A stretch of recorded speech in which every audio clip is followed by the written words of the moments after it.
Okay, so let's start. So as you guys know, um, joint and ligamentous injury is very common. We can see it in sport medicine practice. The good thing about these injuries is we've been through them before, directly and indirectly, because like when you talk about joint injury, we already talked about a fracture. We already talked about arthritis. We already talked about infection. So these are insults to the joint. Same thing for the ligaments. We're just trying to get some of the injuries we talked about and more injuries that we're going to talk about today under the umbrella of joint and ligamentous injury, and then talk about it. And then we'll just divide them by anatomical location so you guys can understand. Alrighty. So as you can see here, there are different types of joint in the body, and the joint usually allows the bone to move in the direction it's allowed to move into using the muscles that's crossing these joints, dynamic stabilizers, okay? And depends on the shape of the joint, the function will become obvious. So, for example, the elbow and the knee are hinge joint. So that means they open up and they close up in kind of one direction. And then you have a ball in a socket joint, like the shoulder, for example, that can move in many directions because of the shape of the joint and the way it's made. And then you have a few other joints like gliding or saddle or pivot across the body that also exerts its function by utilizing the shape of the joint and the muscles surrounding it. Okay, so the joint shape gives an idea about the function and kind of the common injury that can happen to. So the most common joints involved usually, as you can see here, the body, there are many joints all over the body. You have the facet joint, you have the costophrenic junction, you have the hand joints, and a lot of other joints. But these are the most common given its location and its use, as well as its shape and size. So the hip joint is because the slightest change in it will become symptomatic given the axial load and given its location and the function it allows. So shoulder and elbow and wrist in the upper extremity and hip and knee and ankle and lower extremity, they are commonly involved. And there are certain pathologies that we know they show up in these joints.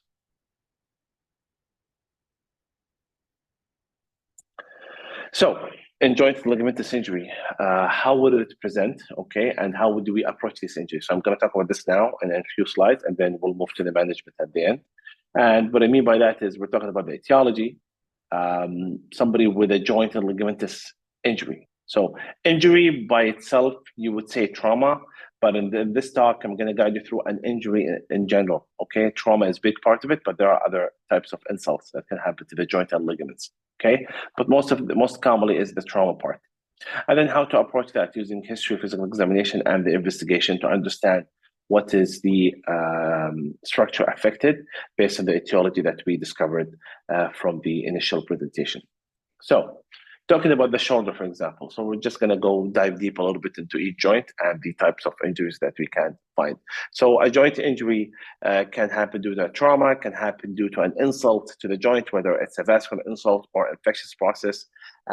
This can cause a joint injury. So a vascular necrosis can cause a collapse of the articular surface, leading to a joint injury as well. Arthritic changes, that mean it's so arthritic that the joint is losing its function, becoming a fracture. That's a trauma.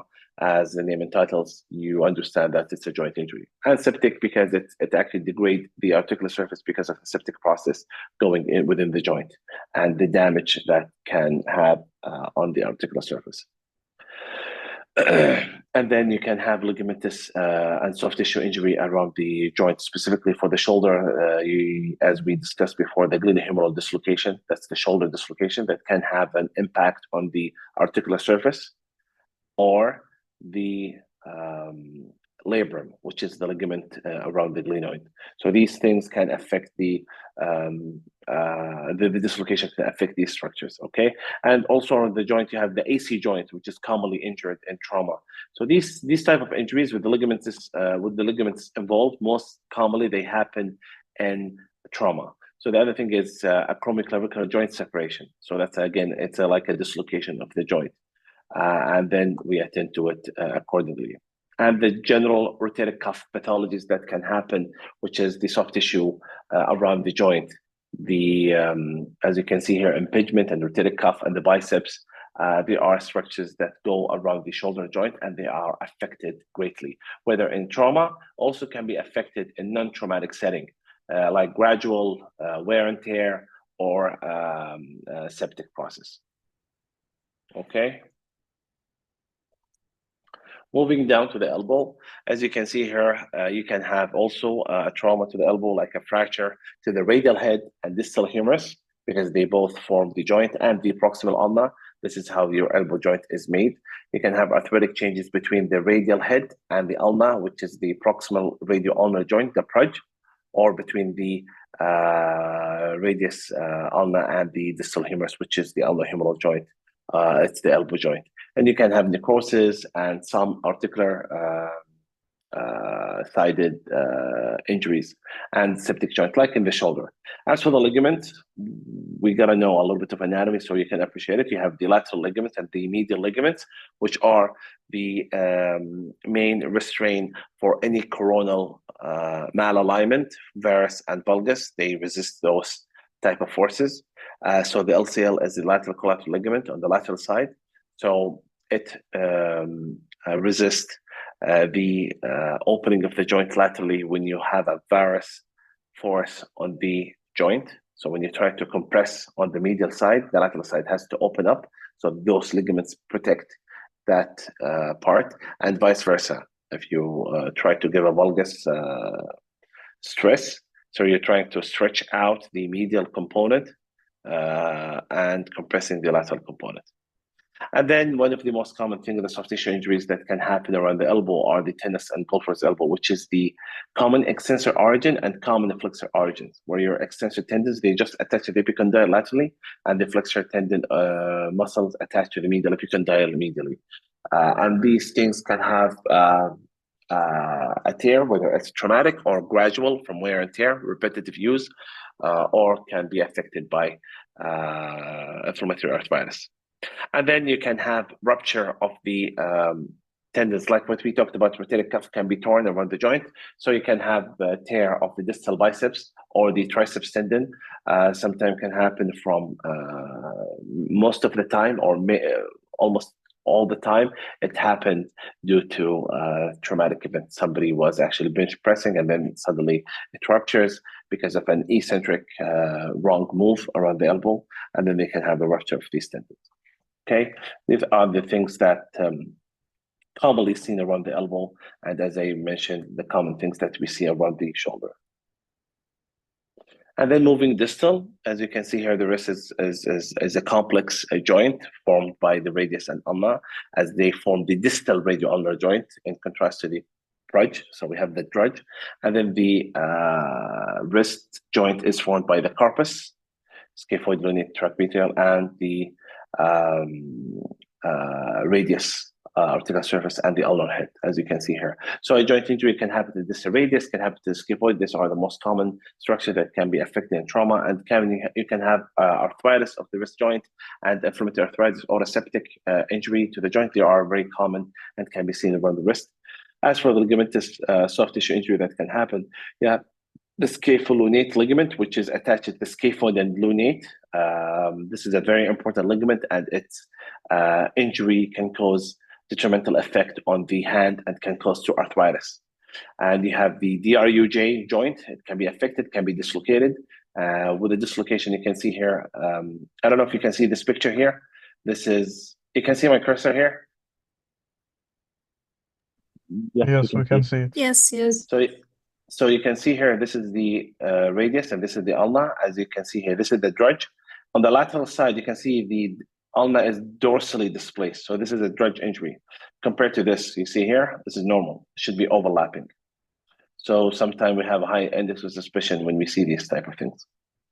So, and the TFCC is the triangular triangular fiber cartilage complex of the ulnar head. It's just a ligament around the ulnar aspect of the wrist that also can be injured, especially with pulling and twisting injury of the wrist. These are very common structures and the location that the wrist can be affected at. Okay. And then, okay, so this is in the upper extremity. So you see guys here? So in the upper extremity, you can have the joint injuries around the shoulder and the ligamentous injury as well. These are the most common things that we see. Same thing for the elbow, as I mentioned here, and same thing as for the wrist. Okay, now moving to the hip. Any question about the upper extremity?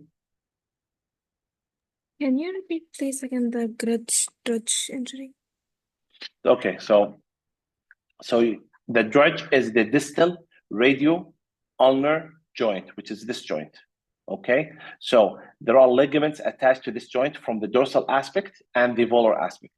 Sometimes it can be injured with a twisting injury, or sometimes can be injured with a distal radius fracture, and it can be disrupted. This joint can be disrupted.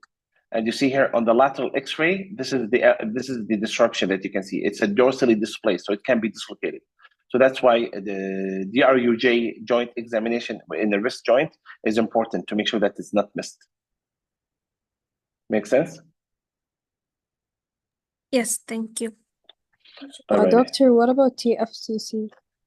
TFCC is the ligament, as you can see here. It's the ligament. It's a complex of cartilage and meniscus and ligaments formed on the ulnar aspect of the wrist joint. It can be injured in a twisting injury of the joint and or a pulling or an axial load type of force. It causes a ulnar-sided type of pain, and usually if it's torn, we can repair it surgically. It's just the idea of this is there is a complex of ligaments on the ulnar aspect of the joint that can be injured in any wrist trauma and can be examined. Images, usually we can ask for an MRI to assess that, but it's one of the differential diagnoses for ulnar-sided wrist pain. Clear, thank you. Okay, for the hip, again, so it's a ball and socket like the shoulder, but it's a little bit more contained. So you can see that this joint, as we mentioned in many occasions, that it can be fractured, like a femoral head fracture or a stabular fracture, or a fracture can happen to the femoral neck and can cause arthritic changes or can cause an insult, like a vascular necrosis. A femoral neck fracture can cause a vascular necrosis because the blood supply is affected as well. And it can have a septic insult as well to that. As for the ligament, you have the labrum and the tendons that passes around the hip. They can be injured. So the labrum of the hip can be injured in a certain type of movement or certain type of vigorous activities. And for the tendons that passes around the hip, for example, the iliopsoas muscle that passes in front of the hip and that attaches to the lesser trochanter in the hip, that can be sometimes inflamed and can cause symptoms to the patient. Moving to the knee, there are many structures around the knee that can be affected. So for the knee, you can have a joint injury in the context of a fracture or arthritis or a septic process. So a fracture like the condyle or the patella or the plateau, which is part of the tibia. Okay, so you can see here, this is the condyle. This is the lateral condyle. This is the medial condyle. And this is the plateau, tibial plateau, and the patella. These structures can be fractured and managed accordingly, okay?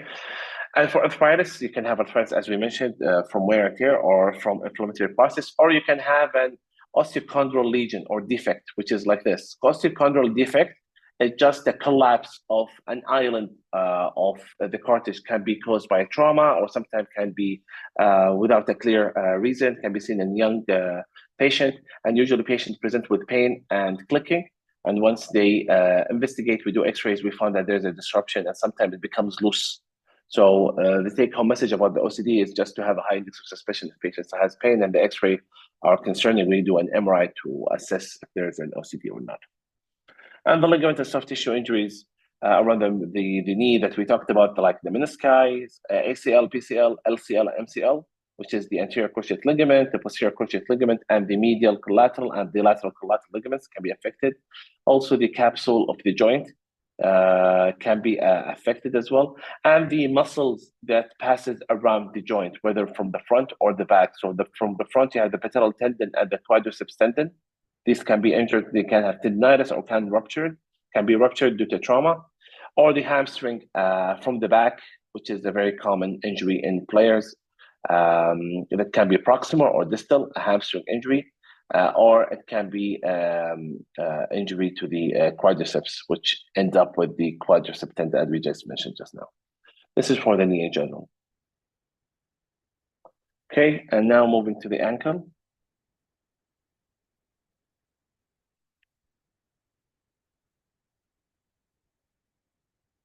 So moving to the ankle, you can have a fracture of the ankle, and the structure is usually affected. You can have a medial malleolus, as you can see here. This is the medial malleolus. This is an AP view of the ankle, and this is the lateral malleolus. So usually the most common injury we have is bimalleolar fracture, which is medial malleolus and the lateral malleolus, like this. This is a very common injury. Sometimes when you look at the lateral X-ray, there is a projection from the tibia that looks like a malleoli as well. So we call it the posterior malleoli, the posterior malleolus. So sometimes the patient can have a fracture of all these three projections: lateral malleolus, medial malleolus, and posterior malleolus, and it can be a trimalleolar fracture. Okay, so usually it can happen from a twisting injury, flipping from stairs, and it can be very bad injury affecting that. And it can be arthritic due to inflammation or wear and tear, and you can have also osteochondral lesion. By the way, osteochondral lesion can happen in the shoulder and elbow and the knee and the ankle. These are the most common joints, but it can be seen in other joints. It's not exclusive to those. But those four joints, we can see OCD. OCD is most commonly, you can see it in the knee and the ankle most of the time. As for the ligaments, you can have the ankle ligaments, like the deltoid ligaments, the desmotic ligament, and the ATFL and deltoid ligaments, which is medial and lateral ligament. This is not a strain, this is a sprain by mistake. So a twisting injury, sometime before a fracture happens, a ligaments might be injured. And people, they can have an ATFL, which is the inferior tibiofibular ligament that can be injured as well. And the deltoid ligament, which is the medial part here. And somebody with a twisting injury can have a rupture here and there, or both, actually. And the symptom they have from ruptured ligaments, they can have a chronic instability of the ankle. And we treat that later on. And the syndesmosis. Syndesmosis is actually, you remember when we said that drudge, the relationship between the ulna and the radius, same thing. And syndesmosis is the relationship between the tibia and the fibula. So it's a tight relationship and surrounded by ligament, and it's called the syndesmosis. Okay, and with an injury, sometime a twisting injury or fracture, the syndesmosis can be affected and has to be attended to. Doctor? Yes. Which type of like ankle twist is more common, inversion or the eversion type? Usually inversion. And that will cause the most type of like common injuries?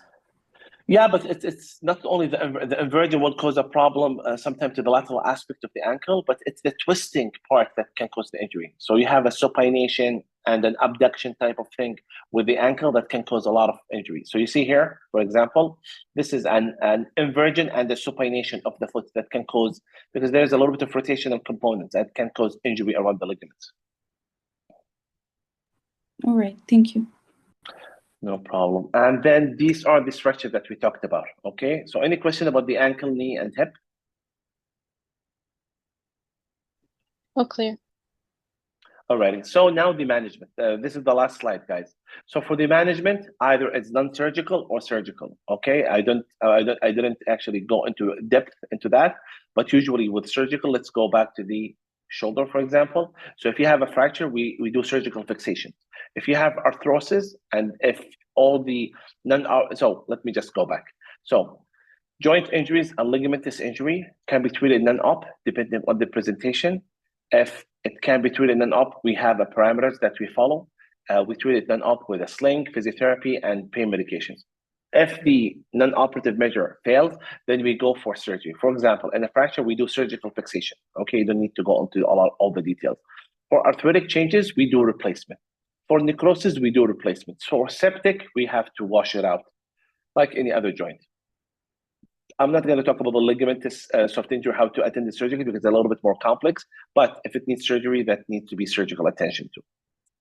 For the elbow, for example, if you have a fracture of the radial head or the distal humerus, you need to fix that. Sometimes you have to replace it because it's too damaged. But for your level, just a fracture has to be fixed, and you follow the principle of early range of motion and get the joint back to its function as soon as possible. In arthritic changes, we do replacement, and necrosis, same thing, we do replacement. And septic, we wash it out. Same thing for the wrist, as you can see here, fixation and replacement. Or fusion sometimes, but it's mainly replacement and fixation. Same thing for the hip. For fracture, we fix or we replace. For arthritis, we replace. Septic, we wash it out. Same thing for the knee, and same thing for the ankle. Any question?